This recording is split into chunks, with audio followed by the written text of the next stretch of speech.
আপনারা কি কেউ লক্ষ্য করেছেন কোনোদিন যে কিছু কিছু মানুষ আছে, তারা দেখবেন নিয়ম করে একটা দিন সপ্তাহে কোনো ধর্মস্থান বা কোনো মন্দিরে কিছু দান করে। সেই জাতীয় মানুষদের প্রগতি দিনের দিন বর্ধিত হয় এবং তাদের খোঁজ নিয়ে দেখবেন যে বিশেষ একটা দিনে কিছু জিনিস তারা ওই ধর্মস্থানে দান করে। তাকে যদি কোনোদিনও আপনি জিজ্ঞেস করেন আপনি এটা কি ব্যাপারে করছেন, মানে জানি না, আমার পরিবারের লোকেরা যা বলে, যা করে এসছেন আমিও তাই করি, এবং তারা কিন্তু যাই কর্ম করুক তার আলটিমেট রেজাল্ট সাকসেস।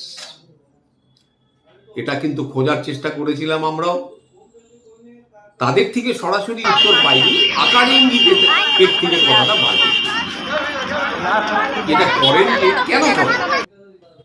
যে আমরা তো যখনই আমাদের হরোস্কোপ দেখি প্রথমেই চিন্তা থাকে যে একটা জ্যোতিষী দেখিয়ে প্রতিকার করব, এবং প্রতিকার মানেই রত্ন, আর খাঁটি রত্ন প্রায় অমিল, যাও তার দামের কথা বলে কোনো লাভ নেই, মানুষের সাধ্যের বাইরে।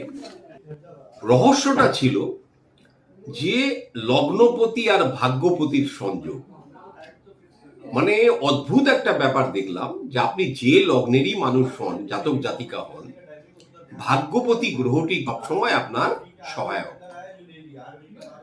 এবারে আপনি যে লগ্নেরই জাতক জাতিকা হন, যদি আপনি সেই ভাগ্যপতি রাশিটির যদি প্রতিকার করেন, তাহলে আপনার জীবনে বাধা বিপত্তি, আটকে থাকা কাজ, এগুলো দূর দূর করে সরে যায়। আজকে আমরা একটু ছোট করে বুঝে নেব যে আমার যদি এই লগ্ন হয়, আমার জন্য সেই ভাগ্যবতী রাশিটি কে এবং তার জন্য আমার কি করা উচিত, তা একটু মন দিয়ে কথাগুলো শুনবেন। ধরে নিন আপনার লগ্ন মেষ, আপনি জানবেন যে আপনার ভাগ্যপতি যে রাশি সেটা হলো ধনু, নবমপতি। আপনি ক্যালকুলেশন করুন, মেষ, বৃষ, মিথুন, কর্কট, সিংহ, কন্যা, তুলা, বৃশ্চিক, ধনু, নবম। ধনু হচ্ছে বৃহস্পতির রাশি, সে হচ্ছে আপনার ভাগ্যপতি। এই ভাগ্যপতির বস্তুকে কোনো ধর্মস্থানে যদি আপনি দান করেন, যেমন পুরোহিতকে কোনো হলুদ কাপড় দেওয়া, কোনো ছোলার ডাল দেওয়া, বা ধার্মিক কোনো জিনিস, পুস্তক বা কোনো জিনিস দেওয়া, অত্যন্ত শুভ বলে চিহ্নিত হয় এবং বৃহস্পতির প্রভাবকে কিন্তু বৃদ্ধি করে। ধর্মস্থানে আমরা দান করি, এবং ধর্মস্থান বলতে বোঝাবে হয় শিব ঠাকুরের মন্দির বা কোনো পুরোহিত সেখানে আছেন, পুজো করছেন এই অবস্থায়। এই সময় যদি আপনি এটা হলুদ বস্ত্র বা ছোলার ডাল বা কোনো হলুদ ফুল, যেটাই আপনি দান করতে পারেন, এই জাতীয় জিনিস, মানে কোনো ধর্মপুস্তক, আপনার কিন্তু ভাগ্যপতি তার উদয় হবে। বৃষ হচ্ছে শুক্রের রাশি। বৃষর জন্য দেখবেন যে ভাগ্যপতি হয় মকর, মানে শনি। আপনি ক্যালকুলেশন করে দেখুন ঠিক উল্টো দিক দিয়ে, মানে 1 2 3 4 করে, মানে 2 হচ্ছে বৃষ, তারপর থেকে দেখবেন বৃষ, মিথুন, কর্কট, সিংহ, কন্যা, তুলা, বৃশ্চিক, ধনু, মকর।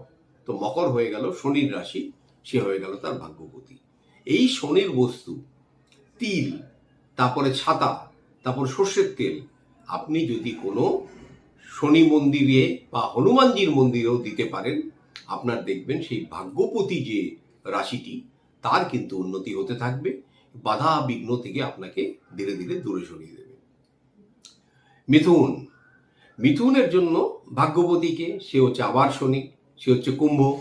একই জিনিস প্রযোজ্য, তেল, তিল, এখানে আপনি ছাতা দিতে পারেন, আপনি যদি পূজারীকে ছাতা দিতে পারেন, তারপরে কালো তিল, কালো কাপড় সবই দিতে পারেন। কর্কট হচ্ছে চন্দ্রের রাশি। এই কর্কট লগ্নের জাতক জাতিকাদের জন্য মীন হচ্ছে ভাগ্যপতি, মীন মানে বৃহস্পতি। এইখানেও সেই একই নিয়ম, হলুদ কাপড়, ছোলার ডাল, তারপরে ধর্মপুস্তক, এইগুলোকে আপনি দান করতে পারেন, এবং ধর্মস্থানে, অন্য কোথাও নয়। অতঃপর আছে সিংহর জন্য ভাগ্যপতি রাশিটি হচ্ছে মেষ।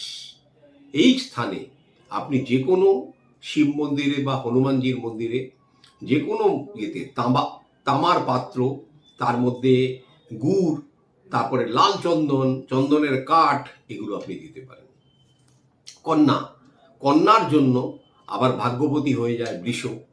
সব সময় দেখবেন যে লগ্ন আর ভাগ্যপতি দুজনে কিন্তু ফ্রেন্ডলি নেচারের থাকবে। কোনো দিনও কোনোভাবে এর মধ্যে এনিমিক কোনো প্ল্যানেট আসবে না, কেন লগ্ন আর ভাগ্য মিলিতভাবে কিন্তু আপনাকে ফল দেয়, যেটা আজকে ওপেনলি বলে গেলাম। কন্যার জন্য হয়ে গেল বৃষ। এই বৃষর জন্য আপনাকে দিতে হবে আতর, তারপরে মনে করুন সাজের জিনিস, এগুলো যে কোনো আপনি লক্ষ্মী ঠাকুরের মন্দিরে বা কোনো লক্ষ্মী নারায়ণের মন্দিরেও আপনি দান করতে পারেন, বা কোনো পুরোহিতের হাতেও দিতে পারেন। এরপরে আছে তুলা। তুলার জন্য ভাগ্যপতি হয়ে যাচ্ছেন মিথুন, মানে বুধের রাশি। এই স্থানে আপনাকে সবুজ রঙের মানে যে কোনো ভেজিটেবলস, ফল, তারপরে মুগ কড়াই, এইগুলো আপনি দিতে পারেন গণেশ ঠাকুরের মন্দিরে। তারপরে হলো বৃশ্চিক। বৃশ্চিকের জন্য ভাগ্যপতি হয়ে গেলেন কর্কট, মানে চন্দ্র।